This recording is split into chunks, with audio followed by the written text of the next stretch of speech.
Hey there, folks. The Scottsdale Travel Chick's sidekick here to present our ultimate visitor guide to Da Nang and Hoi An. In this video, we'll cover all the top things you'll want to see and do in this area, along with details on how best to get there and get around, the best times to visit, and a few secret pro tips thrown in too. All this, and with everything called out on maps, so you'll know exactly where things are at before you get there. Okay, let's go. Let's start with just a bit of background on this Da Nang and Hoi An area. Da Nang is Vietnam's third largest city, and it's roughly midway between Hanoi in the north and Ho Chi Minh City or Saigon in the south. Hoi An is about 30 to 40 minutes south of Da Nang and is much smaller, more like a small town. And both can easily be explored together over a multi-day trip.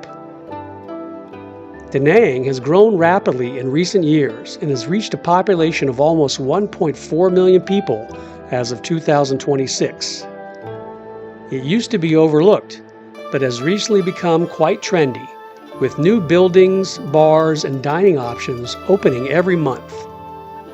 Some of the most beautiful beaches in Vietnam are also found in this area too, along with what they say are the most friendly people in Vietnam. Hoi An, only about 30 minutes away, is very different. It has a history going back more than 2,000 years, and many of the buildings still standing here are hundreds of years old. It used to be the principal port for the Cham Kingdom, which controlled the spice trade in this area of Asia as far back as the 7th century. So there's some real Vietnamese character in Hoi An. Overall, this region is perhaps the most rewarding in Vietnam because it blends beaches, culture, food, temples, mountains, and nightlife, all within 30 to 45 minutes of each other. How to get there and how to get around.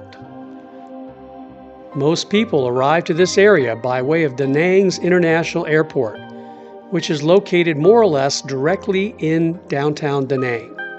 So it's a short taxi or grab ride to anywhere in the area. So the grab is across the 2 lanes in the parking lot across from the airport. Alternatively, many people who are doing top-to-bottom Vietnam tours arrive by train or bus. And the main train station is also directly downtown. All right, and here's the Da Nang. It's the train station. This is the one that does the all the way north to south, the train. Once you arrive, using the Grab app is probably the best way to get around. It's cheap, doesn't require any actual cash, and there's a large supply of vehicles to get you around. But if you're up for something adventuresome, the best choice is really to rent yourself a scooter. It's the best way to get around and very convenient. Getting between Da Nang and Hoi An is also easy by either scooter or grab taxi and should cost you around $40. Always follow the inside of the lanes when you're doing a roundabout, so they get in first.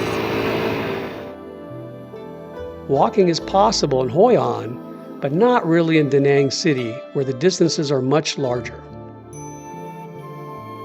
Here are my pro tips for renting a scooter.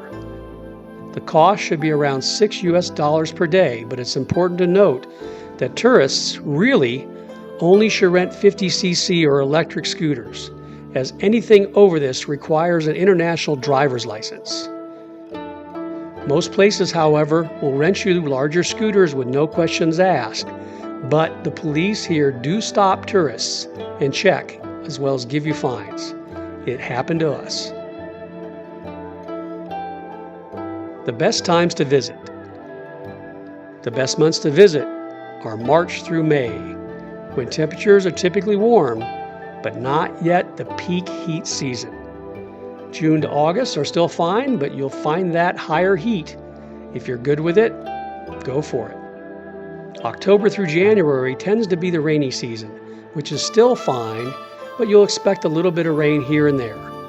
The bonus for this time of year, however, is it has the least crowds and the best pricing. Where to stay? You can stay in either Da Nang or Hoi An and see all the top sites in the central Vietnam area. So which do you choose?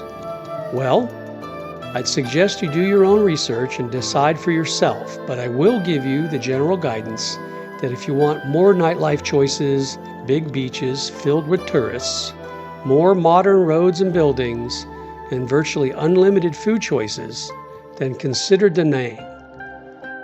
If you'd like a bit more old world and slower style Vietnam, then consider Hoi An. For both areas, I'd recommend staying near the beach as your best choice, but in-town options are also reasonable and can be really nice with many sites directly outside your door. The top things to see and do. Okay, with all that out of the way, let's now get to all the top things to see and do in the Hoi An and Da Nang area. I'll start directly in Da Nang town and the area around the Han River. The central attraction here has to be the Dragon Bridge, with many other sites nearby. The Dragon Bridge is Da Nang's iconic bridge that looks like a dragon and actually breathes fire and water on weekend nights. Song Tra Night Market is also very close on the east side of the river, and it's the best night market in Da Nang. There are a number of other night markets, but don't waste your time on them unless they're close to your hotel. Okay, it's a little bit of food at the front end of this big night market, and then clothing and stuff. And you can sit at all these tables, order whatever food you want.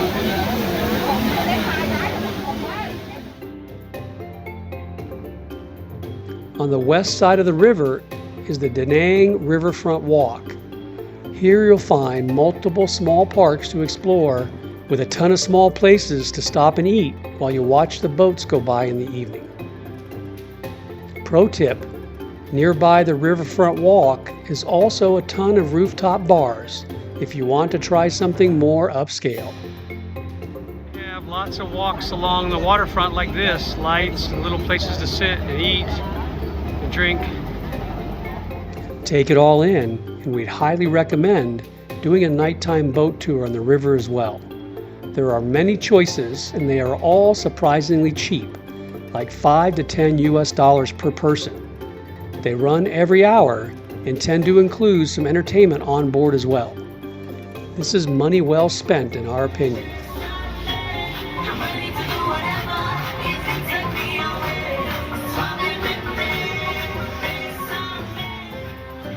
On the west side of the river are a few more sites you might want to consider, such as the Cham Museum, which houses a collection of sculptures and covers the history of the Cham dynasty, which occupied much of central Vietnam in the first millennium AD through the 14th century.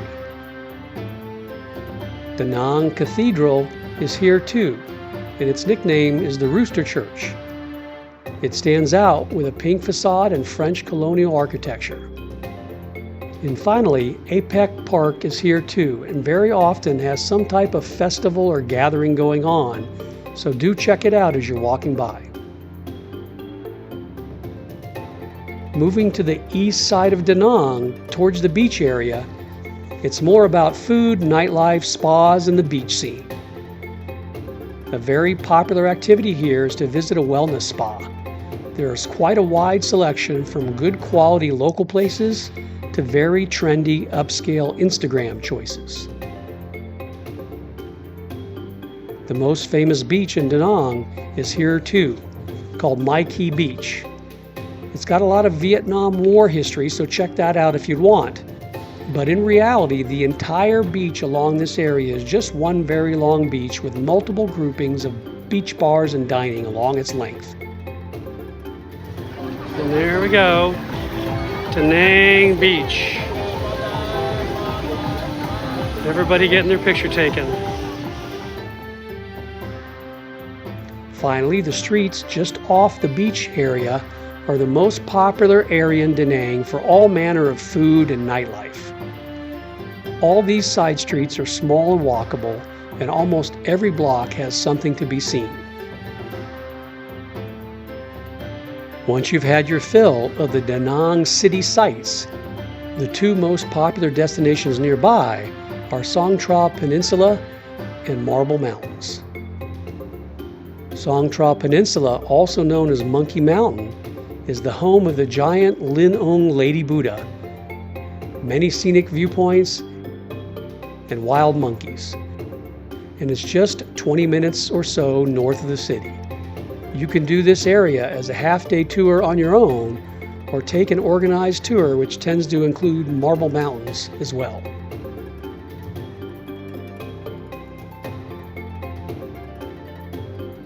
First up on the Song Tra Peninsula is the Song Tra Marina. It's a very trendy place at sunset for the Instagram crowd because it looks like a Greek village and it's great for evening photo shoots. Next up is the premier attraction here, the Ling Buddhist Temple.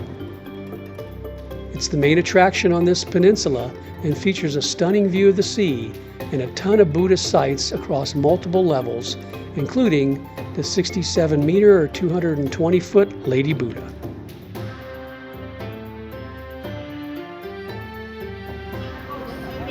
We're going to go up these stairs through those gates, and we got the big Lady Buddha up here to check out.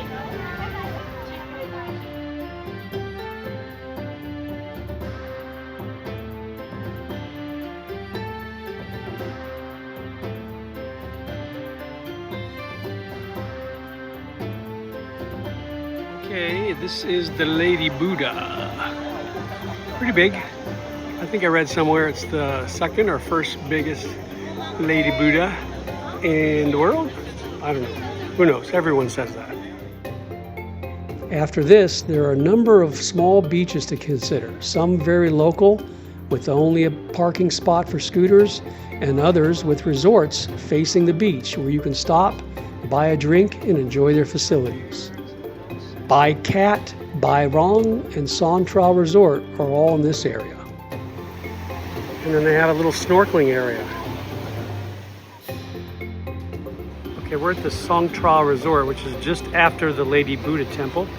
You can come here, just tell them you're going to have a drink, and you get to partake in all this here. After this, you'll round out along the Moi Sung Cape with some great overlooks back towards the city, and finish your tour at the entrance to the famous Intercontinental Hotel. That's the end of Song Tra Peninsula. Intercontinental Hotel is out there, but we have this little Song Tra, it's called the Song Tra Viewpoint. And they have chairs with umbrellas and little drinks. Not a bad little place to kind of check out the sights and relax. As you make your way around the peninsula, you'll also have some chances to experience monkeys as well. There's not one really guaranteed location, but it's a better than 50% chance that you'll see some along the way. There's a lot of what I would call normal monkeys, as well as the famous red-shanked duok, I think. You'll be really lucky to see one of those, however. Up next are the Marble Mountains, Hai Van Pass, and all the sites in the Hoi An area. But just a quick break here to say if you're enjoying this video, please give us a thumbs up, a comment too, or better yet, forward this to all of your friends. And please consider subscribing to our channel to receive more fun, informative travel videos just like this one.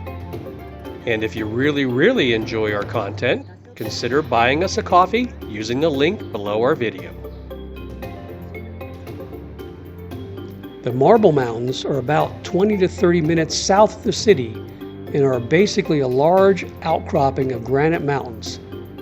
Here you can visit cave temples, pagodas, and take in some serious panoramic views. It's definitely worth your time, but do note there are some serious stairs and walking up and down to get the most out of this attraction. And as I said above, you can do a combination tour that does the Song Tra Peninsula and Marble Mountains in one day. Beyond these close-in sites, Hai Van Pass is very popular, but a bit further north. It has some nice views, but really not that much better than Song Tra in my opinion. Nonetheless, many people like to do this on the back of a scooter as a guided tour, and they say it's one of the most scenic coastal drives in the world. A bit further north still is the Bac Ma National Park. It's a lesser known site here, but one we'd really recommend for its beautiful scenery, waterfalls, and very little tourism in the area as of the moment though.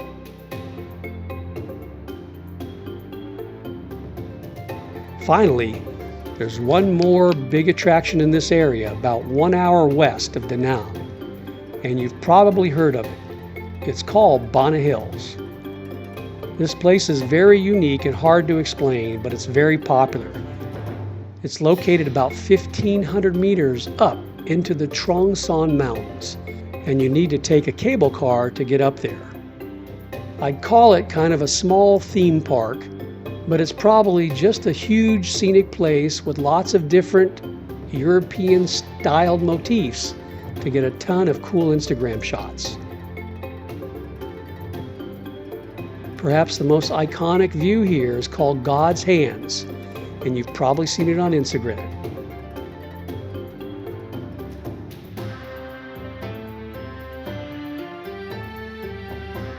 And here we are, the famous hand bridge, deserted like you see in all the Instagram pictures. Huh? Pro tip, book a 3-ride package on the Alpine Coaster. It's really fun. Now, moving just a bit south, you'll come to the sister city of Hoi An with its completely different feel. Hoi An is a UNESCO World Heritage Site and the single most iconic experience in central Vietnam. With its lantern-filled streets, riverside cafes, historic merchant houses, and a crazy amount of tailor shops, Hoi An will enchant you quickly. Hoi An town is only a few streets wide and maybe a half a kilometer long, but you can still lose yourself in this little area, exploring the 400-year-old Japanese covered bridge and dozens of ancient Japanese and Chinese-style shop houses.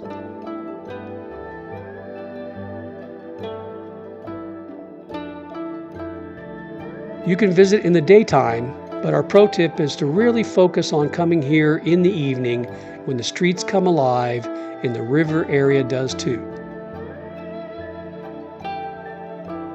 On one side of the river, you have that old town with all its historic quaintness, and across the small pedestrian bridge, you have the town's primary night market, as well as the rowdy riverfront party street.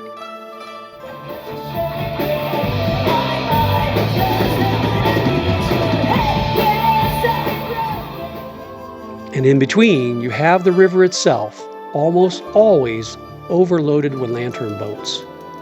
It's certainly a sight to behold. Another pro tip here is that technically the Old Town area is free to walk around, but they'll try to charge you at the Japanese covered bridge and a couple of other entrances. It's okay to pay this small fee as it helps to maintain the town, and it gives you tickets to enter 5 different historic sites in the Old Town area. Just a short walk away and on its own private island is another popular attraction called the Memory Show. It's certainly worth a visit, and they have combination packages including dinner and a show, which are reasonably priced online. All right, baby, what are you doing tonight? We're going to the Hoi An Memory Show. All right, we're gonna have some behind us. Barbecue dinner and see some of the entertainment and then go see the main show. Yes. All right, let's go. If you go, Our pro tip is to go a couple hours early and walk around to see all the sights and watch the various roaming mini shows they have around the park before the main show begins.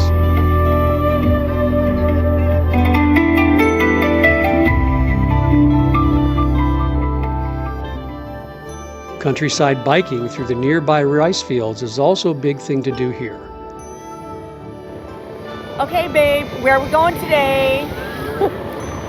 We are doing a countryside tour on a scooter, and we're gonna check things out with our shiny red helmets.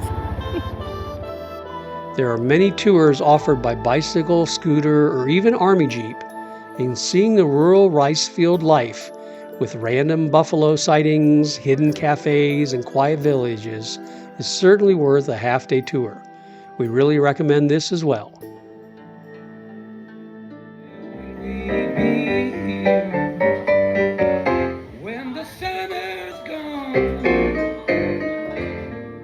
One more interesting and unique activity here is to take a coconut basket boat ride. They're offered at various places near Hoi An and take about an hour and cost less than $5. And if you're up for the adventure, ask them to do a super spin for you.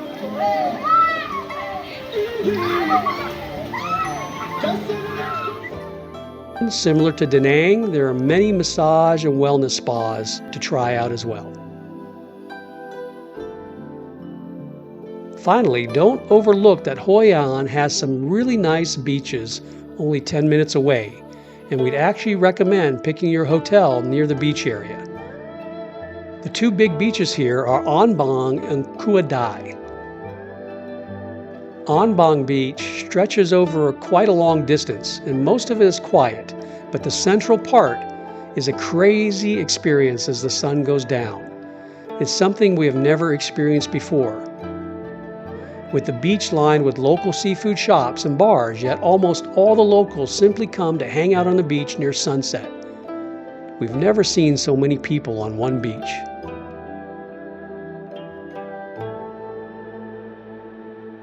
The other popular beach here is Kua Dai Beach, a bit further south. This beach is the more laid-back option, but still has many beachfront restaurants with a more chill vibe. We actually prefer this one, but you have to experience both in our opinion. All right, this is Kua Dai Beach just outside of Hoi An at sunset. And then up above is all of the beachfront restaurants. A whole bunch of them. In the Hoi An area, less than an hour away, you have two more attractions very popular with tourists. One is the My Sun Sanctuary, where you'll learn about the rise and fall of the once formidable Champa Kingdom. Be sure to check out our link below for our recommended tour provider. The other site is actually a boat trip to the nearby Cham Islands. There are many day trips here that go to the islands where you'll get to do some swimming and snorkeling and have a lunch. But we'd really recommend a short overnight stay at one of the beachfront homestays. Such an overnight stay will also give you time to explore the rest of the island by a scooter tour. Okay, folks, with that, my friends, we've come to the end of our ultimate visitor guide to Da Nang and Hoi An. We hope you enjoyed. Did we miss any of your favorites, or do you have a secret tip you'd like to share with others? Please let us know in the comments section below, and please consider subscribing to our channel for more fun, informative travel videos just like this one. And if you're feeling particularly generous, consider buying us a coffee with the link below the video. We'd really appreciate it. Until next time, see you later.